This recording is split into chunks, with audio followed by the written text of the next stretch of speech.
Hi అండి. అందరికీ నమస్కారము. ముందుగా మనందరి గురువైనటువంటి బ్రహ్మర్షి పత్రేసార అమ్మ స్వర్ణమాల పత్రి అమ్మ పరమ గురుమండలి దివ్య ఆశీస్సులతో లూయిస్ ఎల్హే గారి చైతన్యంతో మనము ఇక మీ జీవితము మీ చేతుల్లో అన్న బుక్ను మనం చదువుకుంటున్నాం కదా మాస్టర్స్. మరి అందరికీ కూడా వేల కోట్ల కృతజ్ఞతలు ఎంతో శ్రద్ధతో వింటున్నందుకు. మరి దీనిలో భాగంగా మనము 14వ పాయింట్ ఏంటి అంటే నా కథ, అంటే ఆవిడ కథ చెప్పమని కొంతమంది అడుగుతున్నారనమాట. అప్పుడు ఆవిడ తన కథ చెప్తారు. ఇప్పుడు ఇక్కడ మనమంతా ఒక్కటే, మీ బాల్యం గురించి కాస్త చెప్తారా అని ఒక క్లయింట్ అడిగితే, మరి వారి వివరాలు కనుక్కోవడానికి కాదు, వారి సమస్యలకు కారణభూతాలైన వారి ఆలోచన విధానాలు ఎక్కడి నుంచి వచ్చాయని తెలుసుకోవడానికి మాత్రమే. సమస్యలు ఈనాటివైనా వాటి మూలాలు కొన్ని సంవత్సరాల ముందే వాళ్ళ బాల్యంలో ఏర్పడ్డాయని ఈవిడ ఖచ్చితంగా చెప్తారు. ఆవిడేం చెప్తున్నారంటే, ఆవిడ 18 నెలల పసిపాపగా ఉన్నప్పుడే తల్లిదండ్రులు విడిపోయారట లూయిస్ ఎల్హే గారు. మరి అదేమంతగా ఆవిడకి గుర్తు లేదట. అయినా అప్పుడు వాళ్ళమ్మ ఆవిడని ఒక శరణాలయంలో వదిలేసి మరి ఉపాధి కోసము పనికి వెళ్ళేదట. అప్పుడు 3 రోజుల పాటు ఏకధాటిగా ఈవిడ ఏడ్చేదట. చిన్న పాప కదా, మరి అది భరించలేక నన్ను అక్కడి నుంచి తీసుకొని పోవాల్సిందిగా మా అమ్మను బలవంతం చేశారట.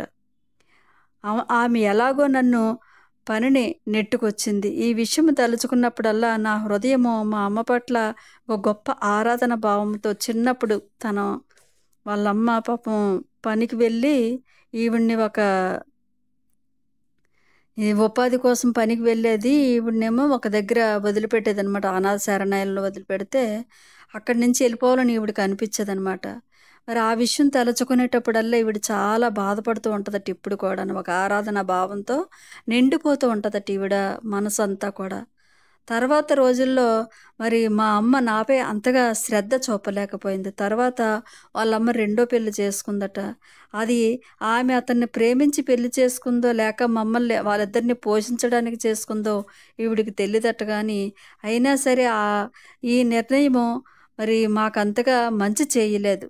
మరి వాళ్ళమ్మ మేము వివాహం చేసుకుంది, కానీ మరి వీళ్ళకి మంచి జరగదు. అతడు వాళ్ళ నాన్నగారు అంటే వివాహం చేసుకున్న అతను యూరోప్లో మరి జర్మన్ సంతతికి చెందినవాడట.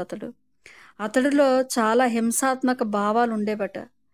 అతడికి ఒక కుటుంబాన్ని ఎలా పోషించాలో తెలియదు. అతడి వలన వాళ్ళమ్మ నా చెల్లికి జన్మనిచ్చింది. అంటే వాళ్ళ అమ్మకు వివాహం అయింది కాబట్టి ఒక పాప పుట్టింది. మరి అటువంటి పరిస్థితుల్లో 1930లో ప్రపంచంలో ఆర్థిక సంక్షోభం సంభవించింది. ఆ ప్రభావము వాళ్ళ కుటుంబంపై పడిందట. మరి ఆ ఇంట్లో వాతావరణము చాలా దారుణంగా మారిపోయిందట. అప్పటికి తనకి లూయిస్ ఎల్హేకి 5 సంవత్సరాలట. దీనికి తోడు ఆ పక్క నుండే ఒక తాగుబోతు ముసలోడు మరి ఆ వయసులో బలాత్కారం చేశాడట ఈవిడ్ని. డాక్టర్ పరీక్షలు, కోర్టు కేసులు, మరి నా సాక్ష్యాలు ఇప్పటికీ కూడా ఈవిడికి గుర్తున్నాయట. ఆవిడ చిన్నప్పుడు అలా జరిగిన విషయాలన్నీ కూడా. అతనికి 17 సంవత్సరాలు శిక్ష విధించిందట. మరి దానికి నా తప్పున్నట్లుగా తప్పు నీదే అని చాలాసార్లు చెప్పారట. అతడు ఒకవేళ జైలు నుండి విడుదలైన తర్వాత నాపై ఎక్కడ ప్రతీకారం అతను జైలుకి శిక్ష పడితే ప్రతీకారం తీర్చుకుంటాడేమో అని ఈవిడ భయపడేదట. మరి నా బాల్యం చాలా వరకు కూడా పాపం సెక్స్ పరంగానే హింసతోనే జరిగిపోయిందట ఈవిడ చిన్నప్పుడంతా కూడా. ఆ వయసులోనే ఎంతో పనిచేసేదట ఈవిడ. ఆవిడ ఆత్మ గౌరవానికి కూడా దిగజారిపోయి ఏవో కొన్ని మంచి లక్షణాలు మాత్రం ఉండేవట. మరి వాటినే ఈవిడ చెప్పుకుంటూ ఉండేదట, వ్యక్తపరుచుకునేదట. ఈవిడ 4వ తరగతిలో ఉన్నప్పుడు ఒక సంఘటన తన జీవితం అంతా ఎలా గడిచి ఉంటుందో అని తనకి తెలియజేసినట్టు. ఒకరోజు స్కూల్లో ఒక పార్టీ జరుగుతుందంట. అందరికీ కేకులు పంచుతున్నారు. ఆ స్కూల్లో నేను తప్ప తక్కిన పిల్లలందరూ అంతో ఎంతో డబ్బుండి మధ్యతరగతికి చెందిన వాళ్ళే. మరి నా నుంచి ఎప్పుడు వచ్చి తెల్ల గడ్డాల వాసన వస్తూ ఉండేది. ఈవిడ దగ్గర నుంచి ఒక వాసన వస్తుంది. ఎందుకంటే మేము తిన్న చెడిపోయిన కుళ్ళిపోయిన అన్నములోని క్రిములు చచ్చేందుకు వాటిని తినంత పేదరికంలో ఉండేవాళ్ళు అనమాట వీళ్ళు. మరి ఎంతవరకు జీవితంలో కేకు తినలేదు. అసలు వాటిని కొనలేదు కూడా. మరి మా ఇంటి పక్కన ఒక ముసలామె ఉండేదామె. వారానికొకసారి 10 సెంట్లు సంవత్సరంలో నా పుట్టినరోజు నాడు, క్రిస్మస్ రోజు ఒక్కొక్క డాలర్ ఇస్తూ ఉండేదట. దాంతో ఒక చౌక దుకాణంలో కింద తొడుక్కోవడానికి దుస్తులు ఏసుకోవటానికి బట్టలు కొనుక్కునేదట ఈవిడ ఆవిడిచ్చిన డబ్బులతో. మరి ఆ పార్టీ జరిగేనాడు అందరికీ కూడా కేకులు పంచుతున్నారు. రోజుకి 2, 3 కేకులు తినే పిల్లాడికి కూడా కేకు మీద కేక్స్ వస్తున్నాయి. సరిగ్గా టీచరు కేకు నాకిచ్చే సమయానికి ఒక్క కేకు కూడా ఈవిడ అందరూ లైన్ కాసేటప్పుడు అందరికీ వరుసగా కేకులిస్తారు కదా! అందరికి ఇచ్చినప్పుడు కరెక్ట్‌గా వచ్చి ఈవిడ దగ్గరికొచ్చినప్పటికి కేక్ అయిపోయిందట.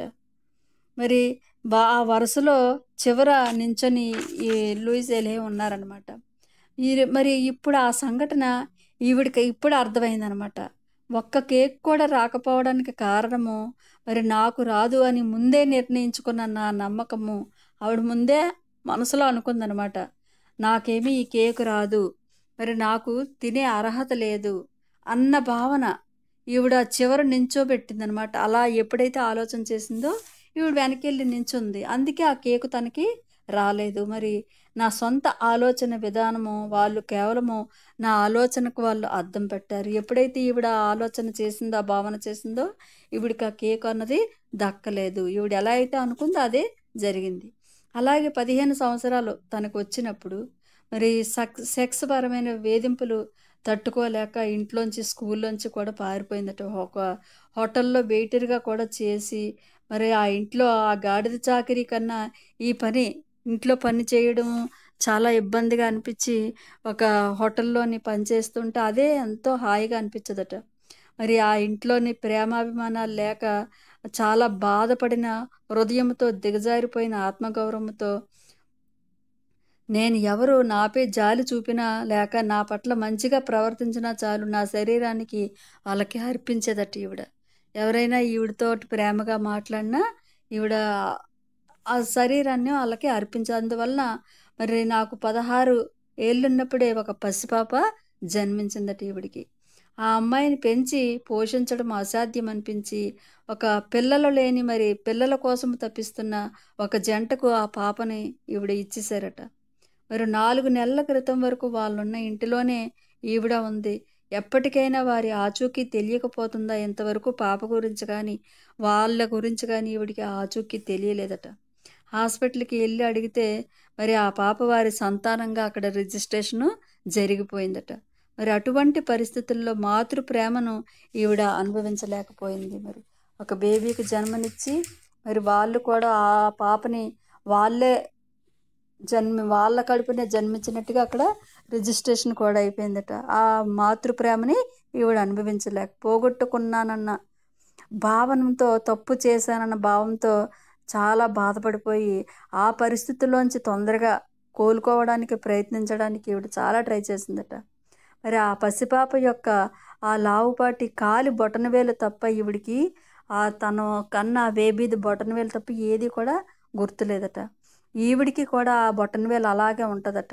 ఒకవేళ నేను ఎప్పుడైనా ఆ అమ్మాయిని కలిస్తే మొదట చూసేది ఆ బొటనవేలుని ఎవరైనా పిల్లలు చూస్తే చూసేదట. మరి నేను ఆ అమ్మాయిని 5 రోజులు పసిప్రాయంలోనే 5 రోజులు బేబీ అప్పుడే వాళ్ళకి ఇచ్చేయటం వల్ల. తర్వాత వెంటనే వాళ్ళ అమ్మ దగ్గరికి వెళ్ళిందట ఎలిహే. "నువ్విక ఈ హింస పడాల్సిన అవసరం లేదు. నేను నిన్నెక్కడి నుంచి తప్పిస్తాను" అని వాళ్ళ నాన్నగారు తనని తిండి తిప్పలు లేకుండా పని చేయించుకున్నారు కదా! వాళ్ళ అమ్మ దగ్గరికెళ్ళి నేను నిన్నిక్కడి నుంచి తప్పిస్తానని ఆళ్ళ అమ్మకి చెప్పి, అప్పటి వరకు బలి పశువుగా ఉన్న ఆమె నాతో వచ్చేసిందట వాళ్ళ తల్లి. మరి నాతో వచ్చేందుకు 10 ఏళ్ల ఆ చెల్లిని అక్కడ వదిలేసిందట. ఆ అమ్మాయి నాన్నకు ముద్దు బిడ్డ కాబట్టి వాళ్ళ చెల్లి వాళ్ళ నాన్న దగ్గర ఉండిపోయింది. ఈ లూయిస్ ఎలిహే గారు వాళ్ళ అమ్మని తీసుకొని వచ్చారనమాట. తర్వాత వాళ్ళ అమ్మకు ఒక హోటల్లో ఒక పని మరియు ఒక అపార్ట్మెంట్లో వసతి కల్పించి మరి నా బాధ్యతలు అయిపోయాయని భావించిందట ఈవిడ. మరి ఒక స్నేహితురాలతో కలిసి 30 రోజుల పాటు చికాగోలో గడపడానికి వాళ్ళ అమ్మని ఒక లోని అపార్ట్మెంట్లో పెట్టి ఈవిడ చికాగో వెళ్ళిందట. కానీ 30 సంవత్సరాలు అక్కడి నుంచి తిరిగి రాలేదట. మరి ఆవిడ బాల్యంలో అనుభవించిన హింస, దానికి తోడు మరి అనర్హులనన్న భావన అలాగే ఈవిడ వాటితోటి జీవించి ఉన్నాయి ఆవిడ మైండ్లో. అందువల్ల ఆవిడ జీవితంలో ఆవిడ ఆకర్షించే మగవారంతా నన్ను సరిగ్గా చూసేవారు కాదు. కొన్నిసార్లు కొట్టేవారు కూడా. ఇవన్నీ మగవాళ్ళందరూ కూడా హింస పెట్టేవారట. ఒకవేళ నన్ను నేను అర్థం చేసుకొని ఉండకపోయి ఉంటే అలాగే అలాంటి వారిని ఆకర్షించుకుంటూ అలాంటి హింసే పడుతూ ఉండేదానినేమో. క్రమంగా నేను పాజిటివ్ ఆలోచన విధానాలను సాధన చేయగా నా ఆత్మవిశ్వాసము, నా ఆత్మ యోగ్యత పెరిగి అలాంటి వ్యక్తులు నా జీవితంలోంచి పూర్తిగా వెళ్ళిపోయారట. ఎప్పుడైతే పాజిటివ్తో ఉండడం మొదలుపెట్టారో ఈవిడ, అలాంటి హింస పెట్టే వాళ్ళందరూ తన జీవితంలోంచి వెళ్ళిపోయారట. మరి అచేతనంగా నేను హింసించబడతానన్న ఆలోచన విధానాలు వదిలిపెట్టేసేటి ఈవిడ్ని. వారి ప్రవర్తనలు తప్పు పట్టనట్లుగా ఒకవేళ ఆలోచన విధానాలే నాలో లేకుంటే వారు నన్ను ఆకర్షించేవారే కాదు కదా. ఇప్పుడు నా చైతన్యములో ఆడదాన్ని హింసించే మగవాడే లేడు. అందువల్ల నాకు అలాగే జరుగుతుంది. నా ఆలోచన విధానాలు అటువంటి వారిని అస్సలు ఆకర్షించలేవు. అంటే మగవాళ్ళుని ఆడవాళ్ళని హింసించే మగవాళ్ళే లేరు అన్న ఆలోచన ఆవిడ పెట్టుకోవడం వల్ల ఆవిడ లైఫ్లో అటువంటి వారు తారసపడలేదన్నమాట. మరి చికాగోలో ఒక చిన్న పని చేసి కొన్ని సంవత్సరాల తర్వాత న్యూయార్క్కి వచ్చి అక్కడ అదృష్టవశాత్తు ఒక ఫ్యాషన్ ఇండస్ట్రీలో ఒక గొప్ప మోడల్ అయిపోయిందట. ఈవిడ మోడల్గా చేస్తారు కదా, ఆ దాంట్లో చాలా డిజైనర్లు మోడలింగ్ చేసేదట. అది తన ఆత్మగౌరవాన్ని పెంచలేకపోయింది. కానీ ఇంకా నాలో నేను తప్పులు వెతుక్కోవడానికి తప్ప ఇంక దేనికి పనికి రాలేదు. నా సొంత సౌందర్యాన్ని గుర్తించడానికి నేనే నిరాకరించుకున్నాను. అలా ఫ్యాషన్ ఇండస్ట్రీలో ఎన్నో సంవత్సరాలు ఉండి అటువంటి పరిస్థితుల్లో ఒక మంచి చదువుకున్న బ్రిటన్ వ్యక్తిని ఈవిడ్ని పెళ్లి చేసుకున్నాడట. ఇద్దరు కలిసి ప్రపంచమంతా తిరిగారు. చాలా సంపన్నంగా జీవించారు. అమెరికాలోని వైట్ హౌస్లో కూడా డిన్నర్ చేసి మోడల్గా ఉండి, అంత గొప్ప సంపన్నుడికి భార్య ఉండి కూడా నన్ను నేను ఇంకా తక్కువగానే అయోగ్యురాలుగానే చూసుకుంటున్నట్టు ఈవిడ మైండ్లో ఆ ఆలోచన. మరి నా అంతరంగంలోనికి తొంగి చూసుకునేదాకా అసలు కారణము ఈవిడికి ఇంకా అర్థం అవట్లేదు. మరి మా పెళ్లి జరిగిన 14 సంవత్సరాల తర్వాత ఈవిడ భర్త ఇంకొక ఆవిడ్ని పెళ్లి చేసుకొని మరి ఈవిడ్ని విడాకులు అడిగాడట. అప్పుడు నా అంతరంగంలోనున్న ఆ విశ్వాసం ఏమిటంటే, మంచి కాలము నిలవదు, మంచి చాలా కాలం నిలవదు అని. అవును, నేను చాలా కృంగిపోయాను. అలాగే మరి ఈవిడ దగ్గర విడాకులు తీసుకొని అతను ఇంకొక ఆవిడని పెళ్లి చేసుకొని వెళ్ళిపోయి, మంచి చాలా కాలం నిలవదు, పాత మాటలు ఇవన్నీ అనుకుంటూ ఉండడం వల్ల మరి ఏదో మార్పు సంభవించబోతుందన్న భావన కలిగిందంట. అలాంటి సమయాల్లో న్యూమరాలజిస్ట్ పరిచయం ఒక చిన్న సంఘటనతో ఆవిడ జీవితం అంతా మారిపోయిందని చెప్పాడట. మరి ఆ సంఘటన చాలా చిన్నది. అది జరిగి ఎన్నో నెలలు గడిచిన తర్వాత ఆ విషయాన్ని ఈవిడ గుర్తించలేకపోయిందని అనుకోకుండా న్యూయార్క్ నగరంలో చర్చ్ ఆఫ్ రిలీజియస్ సైన్స్ మరి ఆధ్వర్యంలో ఈవిడ ఒక సెమినార్కి హాజరయ్యారంట. వాళ్ళు నేర్పించే జ్ఞానం అంతా చాలా కొత్తగా అనిపించిందట ఈవిడికి. ఆవిడ అంతరంగంలోంచి ఏదో అంతర్వాణి, నువ్వు జాగ్రత్తగా విను అని చెప్తే ఈవిడ అలాగే చేసిందంట. మరి వాళ్ళ దగ్గరికి ఆదివారం క్లాసులకు వెళ్ళడమే కాకుండా, నేను క్లాసులు నిర్వహించడం, వాళ్ళ క్లాసులకు వెళ్ళడమే కాకుండా ఈవిడ కూడా క్లాసులు పెట్టడం మొదలుపెట్టారట. మరి ఈవిడికి అందం పట్ల, ఫ్యాషన్ పట్ల ఆసక్తి తగ్గిపోయి, ఎన్నేళ్ళు నేను నా కనుబొమ్మల ఆకారాన్ని, నా నడుము సైజును సరిచేసుకుంటూ బ్రతకగలను చెప్పండి. హై స్కూల్తోనే చదువు మానేసిన దాన్ని, తర్వాతే పుస్తకమే ముట్టలేని దాన్ని చాలా ఆత్రంగా ఎంతైనా చదివేస్తున్నాను. నేను చదివిన పుస్తకాలన్నీ మరి హీలింగ్, స్వస్థత పరుచుకోవడంలో గురించే ఎన్నో బుక్స్ చదువుతుందట ఆవిడ. మరి ఇప్పుడు చక్కగా ఒక కొత్త లైఫ్గా ఆవిడది మారిపోయిందట. ఆ జీవితం చాలా సాధారణంగా సాగిపోతున్న ఈ కొత్త కోర్సులోనే చాలా భాగము నిండిపోయిందట. ఆవిడ జీవితము ఇలా గడిచిపోతుంది. 3 ఏళ్ళ తర్వాత ఆ కోర్సు బోధించేందుకు అర్హత సంపాదించే పరీక్ష కూడా ఈవిడ పాస్ అయిందట. వారు ప్రాక్టీస్ పెట్టుకోవడానికి లైసెన్స్ కూడా ఇచ్చారట ఈవిడికి. మరి చాలా రోజుల క్రితమే చర్చ్ కౌన్సిలర్గా కూడా ఈవిడ ఒక కెరియర్ని ప్రారంభించిందట. అది చాలా ఆరంభంలోనే చిన్నదిగా మొదలుపెట్టింది.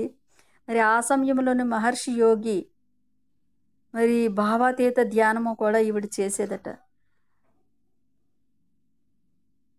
చర్చిలో ఇంకా పై కోర్సు చేయాలంటే 1 సంవత్సరం ఆగాల్సి వచ్చింది. అప్పుడు ఈవిడ కోసం ఏదైనా విలక్షణముగా చేయాలనిపించి 6 నెలల పాటు మహర్షి యోగి వారి కాలేజీకి ఈవిడ వెళ్ళిందట.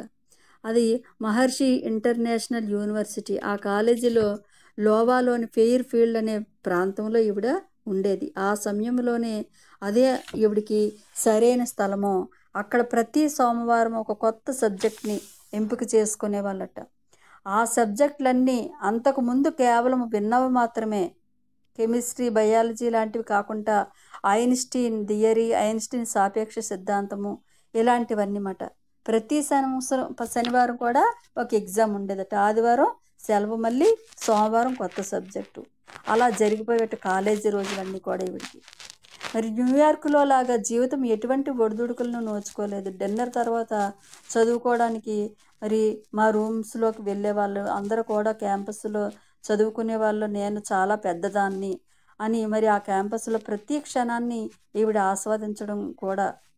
మరి పొగ తాగడము, వైన్ తాగడము అలాంటివి అక్కడ స్థానం లేదు అటువంటి చెడు లక్షణాలకి.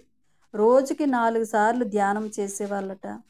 ఈవిడ ఆ స్థలం వదిలి వెళ్ళే నాటికి ఎయిర్పోర్ట్లో సిగరెట్ పొగ పీల్చినా కూడా పడిపోతావేమో అన్నంతగా ఈవిడ అంత అద్భుతంగా ఈవిడ మారిపోయారనమాట. మరి అక్కడి నుంచి న్యూయార్క్ వెళ్ళి తిరిగి మళ్ళీ తన జీవితాన్ని కొత్తగా ప్రారంభించడానికి వెంటనే చర్చి వారి దగ్గరికి వెళ్ళి ఇంకాస్త పై కోర్సులో ఈవిడ చేరిందట. ఆ చర్చికి సంబంధించిన కార్యక్రమాల్లో కూడా చురుకుగా ఈవిడ పాల్గొనేది. మరి ఆ కార్యక్రమాల్లో మాట్లాడడము, ఎవరైనా సమస్యలతో వస్తే మరి సలహాలు ఇవ్వడం కూడా ఈవిడ చేసేదట. ఈ విధంగా పూర్తిగా ఆవిడ ఆ క్యారియర్గా మారిపోయింది. అటువంటి పరిస్థితుల్లో మరి నా పనితో పాటు మన శరీరంలోని రోగాలకు కారణమయ్యే మానసిక, ఆధ్యాత్మిక కారణాలన్నిటికీ ఒక చోటుకు సంహరించి హీల్ యువర్ బాడీ అనే పుస్తకాన్ని ఈవిడ రాసిందట. మరి ఈ అంశాలన్నీ అందరికీ నేర్పేందుకు ఎన్నో క్లాసెస్లు కూడా ఈవిడ నిర్వహించి ఎన్నో ప్రదేశాలు తిరిగిందంట. అనుకోకుండా ఒకరోజు ఈవిడ శరీరంలో క్యాన్సర్ ఉంది అని తెలుసుకొని ఇది నాకేమంతా ఆవిడకి ఏమీ మామూలుగా ఈజీగా తీసుకుందనమాట. మరి 5 ఏళ్ల ప్రాయంలో బలాత్కారానికి గురి కావడము, అడుగడుగున ఒడిదుడుకులకు లోనవుతూ హింసాత్మక భావాలతో కూడిన బాల్యాన్ని అనుభవించిన ఈవిడకు వెజినల్ క్యాన్సర్ రావడంతో పెద్ద విశేషమేమీ ఈవిడికి బాధ అనిపించలేదన్నమాట. అందరిలాగే ఆ విషయం విన్న వెంటనే నేను కూడా చాలా భయభ్రాంతులకు లోనయ్యాను. ఎంతోమందికి హీలింగ్ ప్రాసెస్ వల్ల ఎన్నో రోగాలు నయమయ్యాయని తెలుసు. ఇప్పుడు ఈ విషయాన్ని మరి అందరికీ హీల్ చేసిన ఆవిడకి మరి ఎలా రుజువు చేసుకోవాలి అన్నది ఒకటి అనిపిస్తుంది కదా. మరి ఆ ఏ రోగానికి ఎటువంటి ఆలోచన విధానాలు కారణమవుతాయో అన్న పుస్తకాన్ని వ్రాసిందట. ఎన్నో ఏళ్ళుగా మనసులో పేరుకుపోయి అణుచుకోపెట్టబడిన క్రోధమే క్యాన్సర్గా పరిణమిస్తుందని, క్రమక్రమంగా అది శరీరాన్ని తినివేస్తుందని.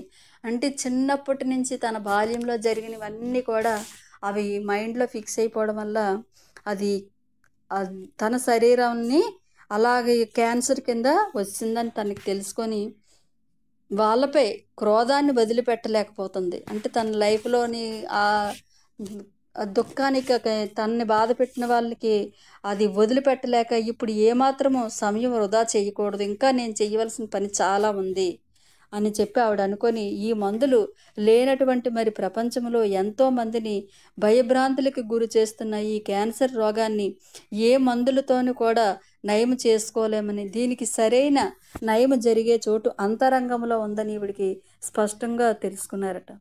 ఒకవేళ డాక్టర్లు ఆపరేషన్ చేసిన వాళ్ళు ఆ క్యాన్సర్కు కారణమైన ఆలోచన విధానాన్ని తీసివేయలేరు. వాళ్ళు చేయగలిగేది ఒక్కటే, లూయిస్ శరీరాన్ని ఇకపై లూయిస్ లేనంత వరకు కోసుకుంటూ పోవడము. అలా ఆపరేషన్ చేశారనుకోండి, అది వాళ్ళు ఏదో ట్రీట్మెంట్ చేస్తారు అంతే, అది పూర్తిగా నయం అవ్వదు. అది ఈవిడికి నచ్చలేదు ఆ విధంగా ట్రీట్మెంట్ చేసుకోవటం. మరి దీనికి అవ్వడానికి ఆ క్యాన్సర్ పెరుగుదల ఆపడానికి మరి నాకు ఒకవేళ ఆపరేషన్ జరిగి ఆ క్యాన్సర్ కారమైన నా ఆలోచన విధానాన్ని తొలగించుకుంటే ఇక నాకు ఎప్పటికీ క్యాన్సర్ రాదు. క్యాన్సరా లేదా ఇంకేదైనా రోగము ఎవరికైనా తిరిగి వచ్చిందంటే దానికి కారణమైన వారి ఆలోచన విధానాల్ని ఇంకా పూర్తిగా వదిలిపెట్టలేదనే అనుకోవాలి. మరి ఆ ఆలోచన విధానం ఇంకా మారలేదని అక్కడ అర్థం చేసుకోవాలి మాస్టర్స్. మరి అటువంటప్పుడు వారు అదే రోగాన్ని తిరిగి సృష్టించుకుంటున్నారు. బహుశా ఈసారి వారి శరీరంలో ఇంకొక భాగంలో సృష్టించుకుంటారు.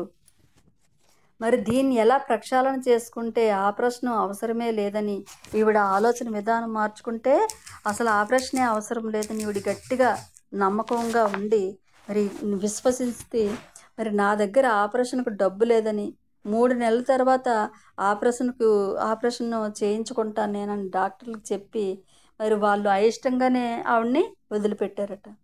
మరి ఇక నా శరీరాన్ని నేనే స్వస్థత పరుచుకునే బాధ్యతను పూర్తిగా నా భుజస్పందాలపై ఆవిడే అందరికీ నేను హీల్ చేస్తున్నాను, నన్ను నేను ఎందుకు హీల్ చేసుకోలేను అని చెప్పి గట్టిగా అనుకొని మరి నాకు ఆవిడికి సహకరించే పుస్తకాలన్నిటినీ చదివి పరిశోధన చేయడం ప్రారంభించారట. మరి ఎన్నో ఆరోగ్య కేంద్రాలకు వెళ్ళి మరి దానికి సంబంధించిన ప్రతి అంశాన్ని కూడా చదవటము, మరి లైబ్రరీలకు వెళ్ళి ఎన్నో పుస్తకాలు ఆ టెన్షన్ రిలీఫ్ కోసము మరి పాదాల మసాజు మరి దానికి ఎలా లాభపడతాయి అని మొత్తం అన్నిటికీ కూడా ప్రాక్టీస్ చేసి వెతకసాగిందట. ఒకరోజు సాయంకాలము ఒక లెక్చరర్ ఈవిడికి కనిపించారట. ఆ రోజు మామూలుగా ముందు కూర్చొని నేను ఎందుకో వెనక సీట్లో కూర్చుంది ఆవిడ. ఒక్క క్షణం తర్వాత ఆ వ్యక్తి వచ్చి నా పక్క సీట్లో కూర్చున్నాడట. అతను ఎవరై ఉంటారో అనుకోండి అంటే అతను ఒక మరి ఫుడ్ రిఫ్లెక్టాలజీ. అతను వారానికి 3 సార్లు 4 నెలలు 2 నెలల పాటు నా ఇంటికి వచ్చి నా పాదాలకు మసాజ్ చేసేవాడు. నాకు అతడు ఎంతో మేలు చేసింది. మరి నన్ను ఇంకా ఎక్కువగా ప్రేమించుకోవాలని తెలుసు. నన్ను ఇంకా నా బాల్యంలో నాకు చాలా కొద్ది ప్రేమే, చిన్నతనప్పుడు తనకి కొద్దిగా ప్రేమ లభించింది. మరి నన్ను నేను బాగా చూసుకునేందుకు నా పట్ల నాకు మంచి భావాన్ని కలిగి ఉండేందుకు ఎవరూ నాకు నా బాల్యంలో తోడ్పడలేదు. నాలో నిరంతరము తప్పులు ఎత్తి చూపుకునే మనస్తత్వాన్ని ఇతరుల స్వభావం నుండి కొని తెచ్చుకున్నాను.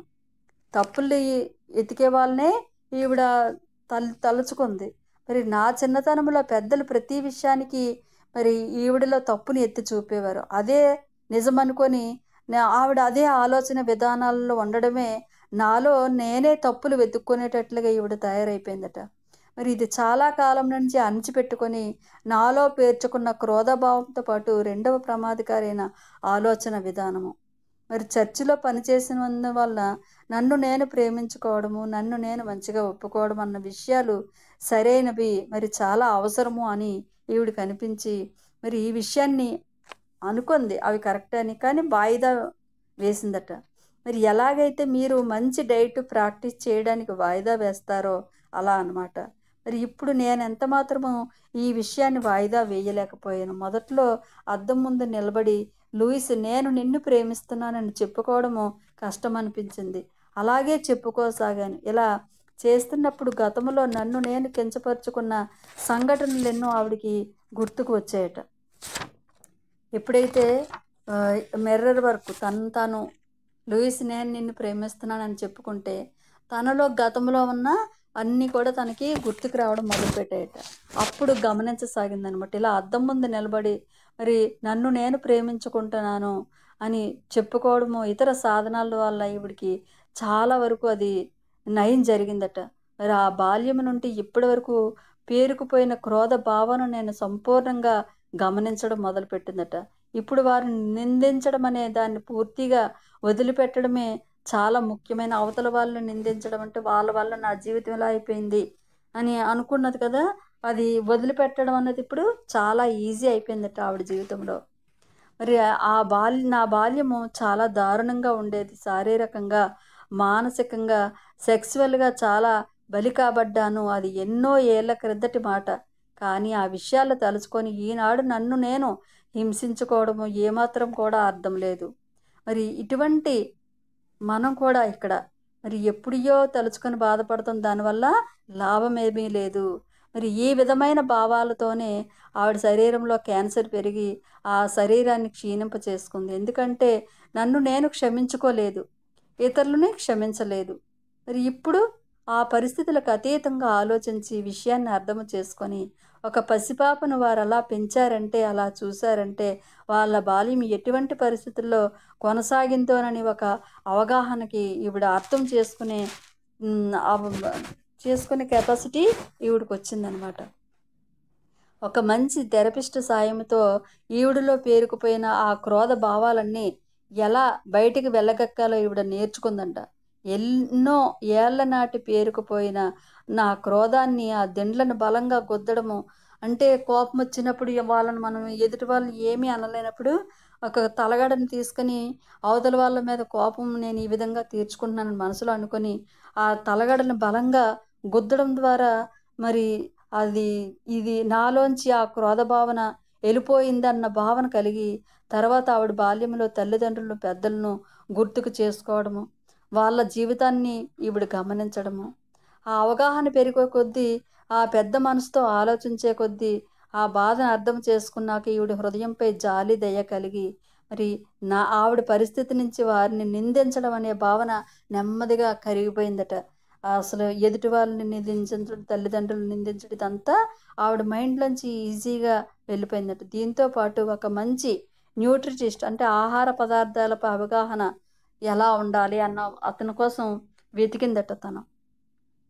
మరి ఈవిడ శరీరంలో ఎన్నాళ్ళు కూడా జంక్ ఫుడ్, శరీరానికి హాని కలిగించే ఆహార పదార్థాలు తీసుకోవడము, అది ఆవిడ శరీరంలో పేరుకుపోయిన నెగిటివ్ ఎనర్జీని ఎలా శుభ్రపరచుకోవాలో ఇప్పుడు తెలుసుకుందంట. ఆ జంక్ ఫుడ్ మన శరీరాల్లో పేరుకుపోయిన చాలా నెగిటివ్ ఎనర్జీని సృష్టిస్తాయి. అలాగే హాని కలిగించే ఆలోచనలు మనసులో పేరుకుపోయి జీవితంలోని ఆ నెగిటివ్ని సృష్టిస్తాయి. మరి చాలా ఎక్కువగా పచ్చి కాయగూరలతో కూడిన ఆహారం తీసుకోవాలని మరి అతడు సలహా ఇచ్చాడట. ఒక అతన్ని కలిసింది కదా, అప్పుడు మొదటి నెలలోనే కొన్నిసార్లు వారానికి 3 సార్లు ఆ నెగిటివ్ ఎనర్జీని బయటికి వెళ్ళిపోవడము ఈవిడ గమనించిందట. ఇంకా ఆపరేషను జరగలేదు తనకి. మరి తను చేసిన ఈ శారీరక మానసిక హీలింగ్ విధానాల వల్ల 6 నెలల్లో ఒక గొప్ప డాక్టర్ చేత ఈవిడ శరీరంలో క్యాన్సర్ ఛాయలు కూడా లేవన్న విషయాన్ని ఈవిడ గట్టిగా ధృవీకరించుకొని ఇప్పుడు ఆ అనుభవము ఈవిడ చెప్పగలదట ఈజీగా అందరికీ కూడా. మరి మన ఆలోచన విధానాల్లో మార్పు తెచ్చుకోవడం వల్ల ఈ విషయాలను నమ్మి ఆచరించడం ద్వారా ఎటువంటి రోగమైనా మనం నయం చేసుకోవచ్చు. కొన్నిసార్లు జీవితంలో ఏ సంఘటనలైతే మనం తీవ్ర సంతాపానికి గురి చేస్తాయో అవే జీవితంలో అత్యున్నతమైన మేలును కూడా చేస్తాయి. మరి నా జీవితంలో ఈ విషయాన్ని ఒక అనుభవపూర్వకంగా ఆవిడ అంటే తన జీవితం ఒక చిన్నప్పటి నుంచి ఎన్నో కష్టాలకు లోనైంది. మరి దాన్నే చక్కగా అర్థం చేసుకొని అవగాహన చేసుకోవటం వల్ల అవే తనకి మేలు చేశాయని అనుభవపూర్వకంగా ఈవిడ తెలుసుకుందనమాట. జీవితపు విలువను ఒక సరికొత్త కోణంలో ఈవిడ చూడగలిగింది. నిజంగా ఏది ప్రధానమైనదో చూసి ఈవిడ నిర్ణయించుకొని ఒక చెట్టు కూడా కానరాని ఈ న్యూయార్క్ మహానగరాన్ని మరి ఈ భయంకరమైన వాతావరణాన్ని వదిలిపెట్టేశాను. నా క్లయింట్స్ అయితే నేను లేకపోతే చస్తామన్నంతగా బాధపడ్డారట అక్కడున్న వాళ్ళందరూ. సంవత్సరానికి 2 సార్లు వారిని చూడటానికి వస్తానని చెప్పి ఆవిడ అత్యవసరమైతే ఫోన్లు అయ్యి ఉన్నాయి, నేను ఎక్కడున్నా నాతో మాట్లాడవచ్చు, నేను ఎక్కడున్నా అని చెప్పి అక్కడి నుంచి ఆవిడ వెళ్ళిపోయిందంటే వాళ్ళకి చెప్పి. అక్కడ నా క్లినిక్ మూసివేసి నింపాదిగా కాలిఫోర్నియాకి ఈవిడ వచ్చి తర్వాత జీవితాన్ని లాస్ ఏంజల్స్లో ఈవిడ మొదలు పెట్టాలి అని అనుకున్నారట. మరి కొన్నేళ్ల కిందటే నేను ఇక్కడ జన్మించిన మరి నా తల్లి నా చెల్లి తప్ప ఇక్కడ ఎవరు కూడా ఈవిడికి తెలియదు. వాళ్ళు కూడా ఇక్కడికి కొద్ది దూరంలో ఉన్నారు. మరి ఇక్కడి నుంచి వారి వద్దకు అరగంట ప్రయాణం, వాళ్ళ చెల్లి వాళ్ళ అమ్మగారు కూడా ఒక అరగంట జర్నీ. మరి మా కుటుంబంలో ఎవరు ఒకరికొకరు సన్నిహితంగా ఉండేవాళ్ళం కాము. ఏ విషయాలు కూడా మనసు విప్పి మాట్లాడుకునే వాళ్ళం కాము. మరి మా అమ్మకు కొన్ని సంవత్సరాలుగా కళ్ళు సరిగ్గా కనిపించడం లేదట. మరి ఈ విషయాన్ని నాకు చెప్పేందుకు ఎవరూ శ్రద్ధ చూపలేదు వాళ్ళ అమ్మగారికి. మరి ఈ విషయాన్ని నాకు బాధతో పాటు ఆశ్చర్యాన్ని కలిగించింది. నా చెల్లి నన్ను వచ్చి చూడలేనంతగా బిజీగా ఉంది. అందుకే నా చెల్లిని అలాగే వదిలిపెట్టేసి నా కొత్త జీవితాన్ని ప్రారంభించిందట ఈవిడ. మరి నా పుస్తకమైన హీల్ యువర్ బాడీ ఈ కొత్త దారుల్ని చూపింది. ఎవరైనా ఏవైనా న్యూ ఏజ్ మీటింగులు జరుగుతుంటే అక్కడికి పోయి నన్ను నేను పరిచయం చేసుకొని అవసరమైన వారికి తగిన వారికి ఈ నా పుస్తకాన్ని ఈవిడ ఇచ్చేదట. ఈ పుస్తకాన్ని మొదటి 6 నెలలు ప్రతి సాయంత్రం బీచ్కి వెళ్ళేదట. తర్వాత జీవితంలో బిజీ అయిపోతే ఇలా ఖాళీ సమయం దొరకదన్న ఉద్దేశంతో మరి ఆవిడ వద్దకు క్లయింట్స్ రాసాగారట. కొన్ని మీటింగ్స్లో ఉపన్యాసాలు ఇవ్వడము, దానివల్ల ఈవిడికి అవకాశాలు ఎక్కువగా రావటము, మరి లాస్ ఏంజల్స్లో కూడా ఉపన్యసించేందుకు అవకాశం వచ్చింది. మరి 2 ఏళ్లలోనే ఒక చక్కటి ఇంటిలోకి ఈవిడ చేరుకుంది. మరి లాస్ ఏంజల్స్లో మరి ఈవిడ జీవన శైలి పూర్తిగా మారిపోయింది. ఆ బాల్యపు పెంపకంలోంచి నా చైతన్యం ఎంతో ఎత్తుకు దూకింది. అన్ని విషయాలు చాలా సరళంగా జరిగిపోతున్నాయి. ఆవిడ జీవితంలో కొత్త మలుపులు మన జీవితాన్ని ఎలా సంపూర్ణంగా మార్చివేస్తాయో కదా. మరి 2 ఏళ్ల తర్వాత రాత్రి మొదటిసారిగా వాళ్ళ చెల్లి నుంచి ఫోన్ వచ్చిందంట. 90 ఏళ్ళ వాళ్ళ అమ్మకు పూర్తిగా చూపు మందగించింది, చెవులు వినబడటం లేదు. దీనికి తోడు ఆమె కింద పడిపోయి వెన్ను విరిగిపోయింది. మరి ఒక్కసారిగా శక్తివంతురాలుగా ఉన్న ఆవిడ పూర్తిగా ఆ అమ్మ బాధలతో కూడిన నిస్సహాయురాలి యొక్క పసిపాప అయిపోయిందట ఆ కష్టాలు విని. మరి మా అమ్మ తన వెన్ను విరగొట్టుకోవడంతో నా చెల్లి తన చుట్టూ పేర్చుకొని ఉన్న కొన్ని రహస్యపు గోడలను కూడా విరగొట్టింది. చివరికి తరచూ మాట్లాడుకోవడం, ఆ చెల్లి ఇద్దరు మాట్లాడుకుంటున్నారట. ఆ చెల్లికి కూడా మరి వెన్నునొప్పి ఉందని, నడిచేదానికి కూర్చునేదానికి తనకు బాధ ఉంటుందని చెప్పగానే మరి ఈ బాధనంతా ఆమెలోనే దాచుకుని నిశ్శబ్దంగా ఉంటుందంట. వాళ్ళ చెల్లికి కూడా ఆ నడువు నొప్పి, వెన్ను నొప్పి. మరి ఆమె తింటే ఇంకా ఎక్కువ లావైపోతానేమో అన్న భయంతో బాధపడుతుందట. ఆమె భర్తకు కూడా ఈ విషయాలేమీ వాళ్ళ చెల్లి వాళ్ళ భర్తకి మరి హాస్పిటల్లో అడ్మిట్ అయిన తర్వాత ఒక నెలకు మరి వాళ్ళ అమ్మకు వాళ్ళ అమ్మాళ్ళ ఇంటికి వెళ్ళిందట. ఆమె తనంతకు తాను స్వతంత్రంగా బ్రతకలేకపోయింది. ఆమె నాతోనే ఉండేందుకు ఈవిడ దగ్గరికి వస్తుందట వాళ్ళ అమ్మగారు కూడా. మరి జీవితంపై నమ్మకం ఉన్నప్పటికీ ఇటువంటి పరిస్థితుల్లో ఆమెను ఎలా చూసుకోవాలి అని అనుకుందట.